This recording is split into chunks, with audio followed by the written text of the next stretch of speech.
भगवान श्री कृष्ण जब देखा कि अश्वत्थामा ब्रह्मास्त्र का प्रयोग किया, जब ब्रह्मास्त्र छोड़ दिया तो सीधे उत्तरा के गर्भ में प्रवेश किया। तो भगवान भी अंगुष्ठ जैसा छोटा दीप जैसा रूप बना करके और प्रवेश कर गए उत्तरा के गर्भ में, और वह ब्रह्मास्त्र से उत्तरा को बचा दिया। जब ये दृष्टि देखी माँ कुंती ने, दोनों हाथ जोड़ करके और चरणों में गिर गई।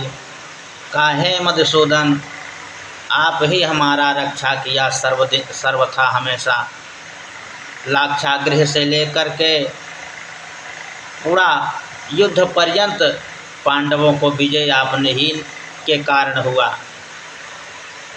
इसलिए मैं अब आपसे ये मांग रही हूँ कि जब तक इस धरती पर रहूं तो हमेशा हमें कष्ट ही कष्ट प्रदान कीजिए। कहा, बुआ सब तो सुख मांगते हैं कि सुख संपत्ति घर आवे, कष्ट मिटे तन का। बुआ सब सुख और संपत्ति को मांगते हैं, लेकिन आज मैं पहली बार बुआ तुम्हें देखा कि आप दुख मांग रही हैं। कहा, दुख इसलिए मांग रही हूँ कि जब दुख हमारे रहेगा तो आपको हमेशा दुख में भजती रहेंगी और आप हमेशा हमारे पास रहेंगे और मिलते रहेंगे, और जब सुख देंगे तो आपका भजन नहीं होगा। तो कहा, बुआ हमारे पास दुख है ही नहीं, इसलिए चलो तुम्हारे साथ मैं चलता हूँ, द्वारिका नहीं जाऊँगा। भगवान कृष्ण रथ से उतर करके और हस्तिनापुर में रुक गए। पांडव खुश हो गए कि चलो बुआ के बहाने हम लोगों के साथ कुछ दिन और रहोगे प्रभु, अच्छा हो गया हम लोगों का। फिर रात में युधिष्ठिर एकांत बैठ करके और सोचते हुए बहुत करुण हृदय हो गया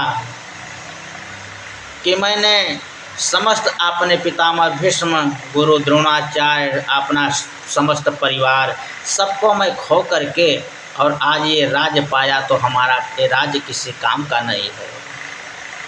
समस्त हमारे जितने बहुएं हैं, औरतें हैं, सब जो है को सफ़ेद धोती पहन कर देखता हूँ तो हमारा जी करुण से भर जाता है। मधुसूदन, हमें ऐसा राज्य नहीं चाहिए, इस राज्य से मैं सुखी नहीं हूँ। भगवान बिहान से बोले, चलो पितामह भीष्म से मिलाते हैं, वही तुम्हें अच्छा ज्ञान प्रदान करेंगे। भगवान कृष्ण पितामह भीष्म के पास ले जाते हैं। पितामह भीष्म देखते हैं तो बोले, द्वारिकाधीश किधर हैं? तब भगवान कृष्ण बोलते हैं, पितामह प्रणाम करते हैं। पितामह भीष्म बोलते हैं, हे प्रभु, जब तक मैं इस सैया पे रहूं तब तक आप हमारे पास खड़े होकर के और हमेशा मुस्कुराते रहो। भगवान कृष्ण सोचे तो अच्छा ड्यूटी लगा दिया। तो मुख जो है लटका लिए। तो पितामह भीष्म बोले, हे मधुसूदन, मुख को मत लटकाओ, जो इच्छा होगा मैं समझ गया। अब हमें भी नहीं रहना है और चलना है। और आप उत्तरा, आप यहाँ पे उतरे हैं, गर्भ में जो है परीक्षित का भी उत्तरा का जो है रक्षा किए, और सूर्य भी उत्तरायण हो गया और आप भी हमारे पास उतर आए हैं, इसलिए हमें अब जाने दो। तो बहुत सुंदर स्तुति पितामह भीष्म करते हैं पुष्प काग्रा छंद में, इति शब्द से करते हैं। इति का मतलब है प्रभु, हे वासुदेव कृष्ण, अब हमारा इति है, न आना है और न अब यहाँ आने का इच्छा हमारा नहीं है, अब इति है, हमारा लास्ट है। तो पुष्पग्राहिता छंद में स्तुति करते हैं, बोलते हैं, इति मति रूप कल्पिता भितृष्णा अय प्रभु इति, ये जो मेरी इति है ये मेरी बेटी है, इस बेटी का हाथ पीला कर लो। अब भगवान कृष्ण बोले जन्म भर तो हाथ पीला तुम्हारा ही पितामह नहीं हुआ तो तुम्हारा बेटी तुम्हारे कैसी हुई। कहा प्रभु ये जो इति है और मति, ये जो हमारे मति में इति है यही हमारी पुत्री है। इस पुत्री का विवाह तुम्हारे सिवाय अब हमें ढूंढने को वर नहीं मिलेगा। इसलिए इति, जब इति से आप इति का हाथ पकड़ लोगे तो एक मति, ये मति हमारी आपके चरणों में करेगी सदगति। तो इति जब रहेगी आपके पास तो मति हमारा रहेगा तुम्हारे चरणों में, तो करेगी सदगति, तो हमारा हो जाएगा सदगति। इति रहेगी आपके पास तो मति हमारा रहेगी तुम्हारे चरणों में, तो हमारा हो जाएगा सदगति। त इति मति रूप कल्पिता भेतृष्णा भगवती सात्वत पुंगवे विभोम्ने ससुखमुपगते क्वचिद्विहरतुं प्रकृतिमुपेयोऽस्य यद्भव प्रवाह त्रिभुवन कमलं तमालवर्णं रविकर गौरवराम्बरं दधाने वपुरलककुला वृताब्जनाभं विजयसखेरतिरस्तु मे नवद्या। बहुत सुंदर भगवान कृष्ण का इति शब्द से स्तुति किया कि प्रभु हमारे पास पुष्प नहीं है, तो इसी श्लोक के द्वारा हमारा पुष्प स्वीकार कीजिए। तो चलो अब हम लोग भी थोड़ा दो लाइन भजन गुनगुनाते हैं, इसलिए पितामह का विदाई हो रहा है। अरे जादू भरी तेरी आँखें जिधर गई, जादू भरी तेरी आँखें जिधर गई, नैनों के कटारे बारे बारे चोए मोए छतिया से उतर गई, नैनों के कटारे बारे बारे चोए मोए छतिया से उतर गई, याद भरी तेरी आँखें जिधर गई। अब पल पलत टरत नहीं टार्यो, छिन छोरत जनो जान निकल गई, याद भरी तेरी आँखें जिधर गई। प्रेम के लरे हरे दृग दोनों बरस परे मोती से बिखर गई, जादू भरी तेरी आँखें जिधर गई। अब पल परत टरत नहीं टारे, अब पल परत टरत नहीं टारे, छिन छोरत जनो जान निकल गई, जादू भरी तेरी आँखें जिधर गई।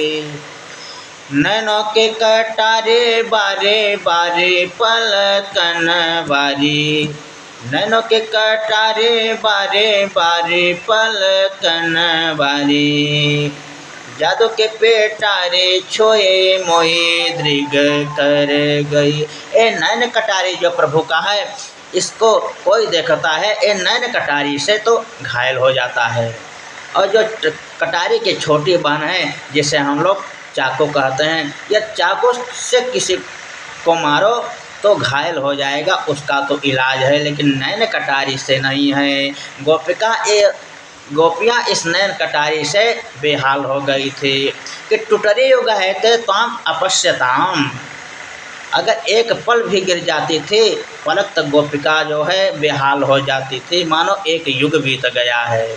भक्त के मेवाड़ की जो ए मीरा थी भगवान कृष्ण में कितना लीन थी कि अरे मैं तो प्रेम दीवानी हमारो दर्द न जाने कोई, अरे मैं तो प्रेम दीवानी हमारो दर्द न जाने को, दर्द के मारे बन बन भटक्यों वैद्य मिला नहीं कोई, अरे मैं तो प्रेम दीवानी हमारो दर्द न जाने कोई।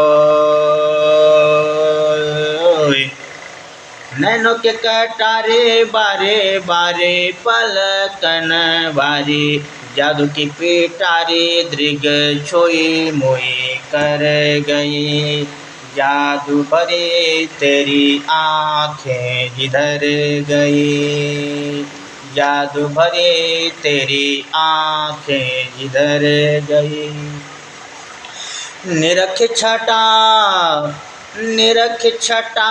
घन घोर घटा भावना की उमड़ गई, निरख छटा घन घोर घटा भावना की उमड़ गई, जादू भरी तेरी आँखें जिधर गई, जादू भरी तेरी आँखें जिधर गई। मीरा भी भक्त थी, मीरा ने भी नृत्य किया है, हेमा मालिनी ने भी नृत्य किया है, लेकिन दोनों के नृत्य में अंतर है। मीरा ने जो नृत्य किया एको अहम द्वितीयो नास्ति, एक ब्रह्म को देख करके नृत्य किया, लेकिन हेमा मालिनी ने जो नृत्य किया वो अपने जनता जनार्दन अपने इंडिया में नाम करने को के लिए नृत्य किया। इसलिए हेमा मालिनी अपने इंडिया में विख्यात हुई और मीरा ने एको अहम द्वितीयो नास्ति, एक ब्रह्म को देख करके नृत्य किया, तो इसलिए मीरा ने ब्रह्म में लीन हो गई। संत भी कथा कहते हैं और साधारण इंसान भी कथा कहते हैं, लेकिन जो संत कथा कहते हैं तो और साधारण जो इंसान कहते हैं उसमें अंतर है। अंतर यह है, हम लोग भी फूल, मधुमक्खी भी फूल का रस निकालती हैं और आप भी फूल का रस निकालते हैं। पहली बात, आप जो रस निकालेंगे वो रस फूल को हम लोग ऐसे रगड़ देंगे, फूल भी खराब हो जाएगा और रस भी खराब हो जाएगा। लेकिन मधुमक्खी जो रस निकालेंगी वो फूल ज्यों का त्यों रहेगा और उनके रस में मधुरता मीठा रहेगा। उसी प्रकार से जो संत हैं, जो संत कथा कहते हैं, तो वो मर्यादा का पालन रखते हुए उनके कथा में जो है मर्यादा का गुण रहता है और कथा भी जो है सुंदर रहता है। इसलिए संत का जो कथा रहता है उसमें सुगंध रहता है और जो असंत हैं, जो साधारण मनुष्य हैं, उनके कथाओं में बेकार रहता है। जैसे वेद जब साधारण अनपढ़ आदमी जब पढ़ता है तो सरस्वती माँ कांपती हैं कि ये वेद का कहीं ये व्यक्ति जो है वेद का मर्यादा को जो है ये गिरा न दे। और जब विद्वान वही वेद पढ़ता है तो सरस्वती जो है मुस्कुराती हैं कि आज जो है ये विद्वान के मुखारबिंद से ये जो है चारों तरफ से जो है हम एक ख्याति होगा वेद का। लेकिन जब एक अनपढ़ वेद को पढ़ता है तो सरस्वती भी काँप देती हैं। इसलिए बोलो भक्त वत्सल भगवान की जय, पितामह भीष्म की जय। ये भीष्म गीता है, जैसे श्रीमद् भागवत गीता बना है उसी तरह से ये भीष्म गीता भी बना है।